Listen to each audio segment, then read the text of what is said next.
Welcome back to Quest for Truth. Today we are going to look into the dating of Jesus' birth, earthly ministry, and crucifixion.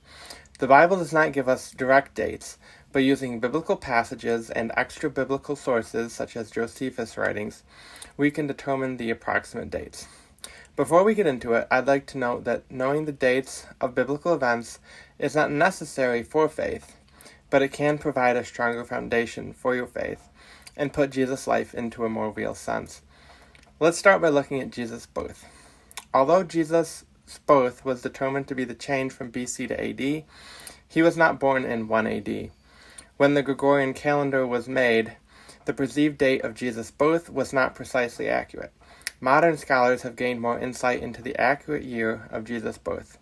Herod's death is a key piece of evidence to when Jesus was born.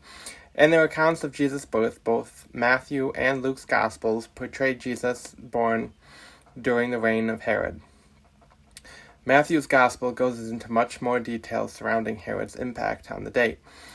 Alerted to the birth of the Messiah by the Magi, Herod killed all of the male children under the age of 2 years old. Joseph was warned by an angel and escaped to Egypt with Mary and Jesus. Only after the death of Herod did they return to Israel. So Herod's death marks the latest possible date that Jesus could have been born. Herod's death is contained by two events that occurred in the year 4 BC.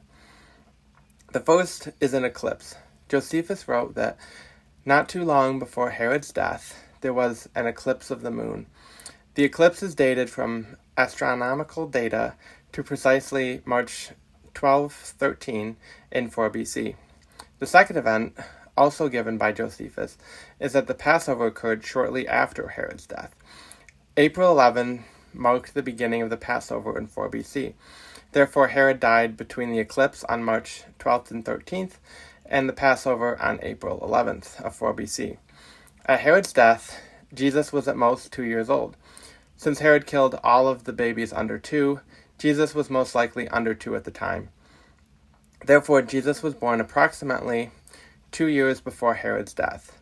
This means that the earliest possible date for Jesus' birth is 7 BC and the latest is 4 BC. But the most likely date would put Jesus' birth around 6 to 5 BC. Next, let's look at when Jesus started his public ministry. To get an earliest possible date, we must first look at John the Baptist's ministry. The Gospel of Luke pinpoints the 15th year of the reign of Tiberius Caesar as the beginning of John's ministry. Scholars differ slightly on the date that Luke refers to as the beginning of Tiberius' reign. However, the consensus is that the 15th year referred to the period between August 19th, AD 28, and December 31, AD 29. Jesus' ministry could have only begun as early as this date range, since the beginning of his ministry was marked by his baptism by John the Baptist. Shortly after his baptism, Jesus attended the first Passover that occurred during his ministry. During the Passover, the Jews confronted Jesus by saying, "It took 46 years to build this temple." This verse should be better translated as, "This sanctuary was built 46 years ago." The temple was built by Herod in the 18th year of his reign. The sanctuary of the temple was built by the priests in a year and 6 months. Herod's 18th year was 2019 BC. Thus, the sanctuary in question was completed in 1817 BC. Thus, 46 years after this date would be around 30 AD. This means that Jesus began his ministry shortly before this date, presumably in late 29 AD. This dating would place Jesus at about 33 to 34 years old. This agrees with Luke 3:23 that says, when he began his ministry, Jesus himself was about 30 years of age. Due to the dating of John the Baptist's ministry start date and the completion of the temple, Jesus' ministry began as early as late 29 AD and as late as early 30 AD. Therefore, the general consensus approximates the beginning of Jesus' earthly ministry to the summer or fall of AD 29, shortly before the Passover of 30 AD. Next, let's look at the length of Jesus' ministry. The duration of Jesus' ministry is not directly made known by the writers of the New Testament Gospels. The Gospels are not intent on keeping time. the occurrence of annual festivals is one way to track the length. However, the Synoptic Gospels record the occurrence of very few annual feasts, and in fact only recount one trip Jesus took to Jerusalem. However, the Gospel of John recounts 3 trips that Jesus took to Jerusalem for the Passover. These occur in John 2:13, John 6:4, and John 11:55. Each of these references refer to distinct Passovers because they are set apart by the time that has passed and the circumstances of the narrative. Since there is a year between each Passover, Jesus' ministry must have been at least 2 years. A 2-year ministry assumes that John wrote down all of the occurrences of the Passover. However, this may not be true, especially considering that the Synoptic Gospels only include the mention of one Passover. There are a couple of theories that depict that a 4th Passover is necessary. Some understand that the unspecified feast in John 5:1 is another Passover.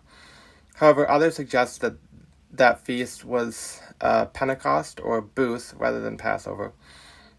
Regardless of whether John 5:1 commemorates the Passover feast, there must have been 2 years between the Passover in John 2:13 and John 6:4.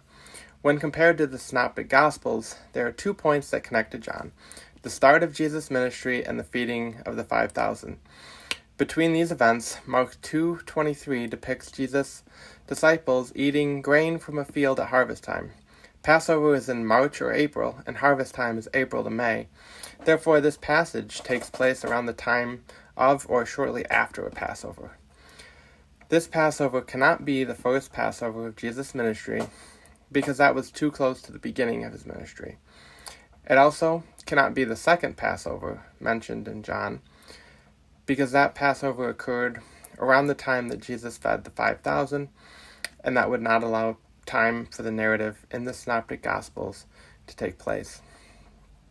The presence of a 4th and unmentioned Passover lengthens Jesus' ministry to slightly over 3 years. This would put the beginning of Jesus' ministry in late 29 AD to early 30 AD, and the end of his ministry at Passover in 33 AD. Lastly, let's look at the date of Jesus' crucifixion.